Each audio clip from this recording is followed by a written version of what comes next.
दिल्ली दंगे की साजिश पर से धीरे धीरे पर्दा उठ रहा है। दंगे की योजना पहले से ही बनाई जा रही थी। हिंदुओं को सबक सिखाने के लिए पीएफआई ने पूरा जाल बुना था। ताहिर हुसैन ने पुलिस के सामने कई ऐसे राज खोले हैं जिससे दिल्ली दंगे की साजिश का खुलासा हो रहा है। क्या है पूरा मामला, देखिए इस रिपोर्ट में। दिल्ली दंगे मामले में गिरफ्तार आप के निलंबित पार्षद ताहिर हुसैन से पूछताछ में पुलिस ने बड़ा खुलासा किया है। ताहिर हुसैन ने कबूला है कि वह 3 सालों से हिंदुओं को सबक सिखाने का मौका ढूंढ रहा था। सीएए और एनआरसी के विरोध में फरवरी में हुए दंगे में ताहिर हुसैन ने अपने 3 साल पुराने मंसूबे को अंजाम देने की साजिश रची। दंगे को अंजाम देने में ताहिर को खालिद सैफी, उमर खालिद और पीएफआई का पूरा साथ भी मिला। पुलिस का कहना है कि पूछताछ में ताहिर हुसैन ने कबूल किया है कि खालिद सैफी ने उससे कहा था कि तुम्हारे पास राजनीतिक पावर और पैसा दोनों है, इसका इस्तेमाल हिंदुओं के खिलाफ और अपनी कौम को मजबूत करने के लिए करेंगे। उसने बताया कि इस पूरे मामले में खालिद ने उसका साथ देने की बात कही थी। दिल्ली दंगे की साजिश के बारे में ताहिर हुसैन ने कहा, कश्मीर में धारा 370 हटने के बाद खालिद सैफी मेरे पास आया था और उसने कहा था कि इस बार हम चुप नहीं बैठेंगे। इसी बीच राम मंदिर के फैसले के साथ सीएए कानून भी आ गया है। अब मुझे लग रहा है कि पानी सिर से ऊपर जा चुका है और अब तो कुछ कदम उठाना ही पड़ेगा। 8 जनवरी को खालिद सैफी ने उसे जेएनयू के पूर्व छात्र उमर खालिद से शाहीन बाग के पीएफआई के दफ्तर में मिलवाया था। वहां उमर खालिद ने कहा था कि कौम के लिए वह मरने मारने को राजी है।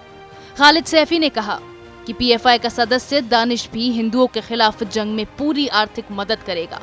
योजना के तहत उसे ज्यादा से ज्यादा कांच की बोतल, पेट्रोल, तेजाब और पत्थर इकट्ठा करके अपने घर की छत पर रखने की जिम्मेदारी मिली थी, जबकि खालिद सैफी ने अपने जानकारों की मदद से लोगों को सड़कों पर इकट्ठा कर धरने प्रदर्शन के लिए तैयार किया था। दूसरी ओर खालिद सैफी ने अपनी दोस्त इशरत जहां के साथ मिलकर सबसे पहले शाहीन बाग की तर्ज पर खुरेजी में धरना प्रदर्शन शुरू करवाया।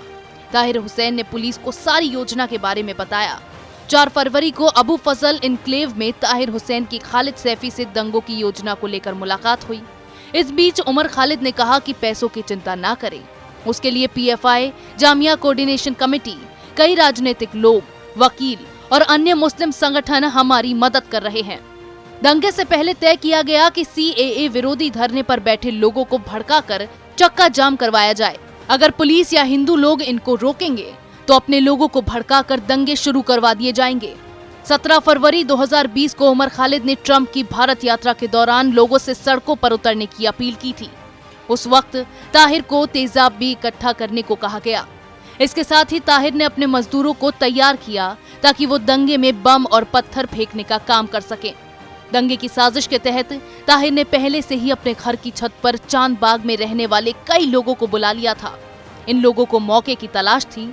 जैसे ही पुलिस के साथ झड़प शुरू हुई, वैसे ही इन लोगों ने दंगा शुरू कर दिया। दिल्ली दंगे की तैयारी काफी समय पहले से चल रही थी। पीएफआई को दिल्ली में कुछ ऐसे लोगों की जरूरत थी जिसके पास पैसा भी हो और लोग भी।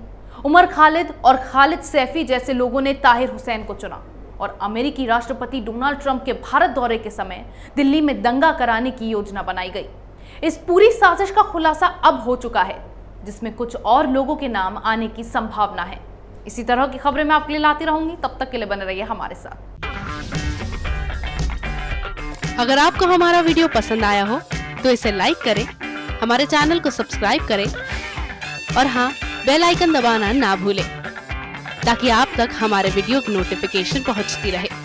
आप अपना सुझाव हमें कमेंट बॉक्स में दे सकते हैं। हमारे साथ जुड़ने के लिए शुक्रिया।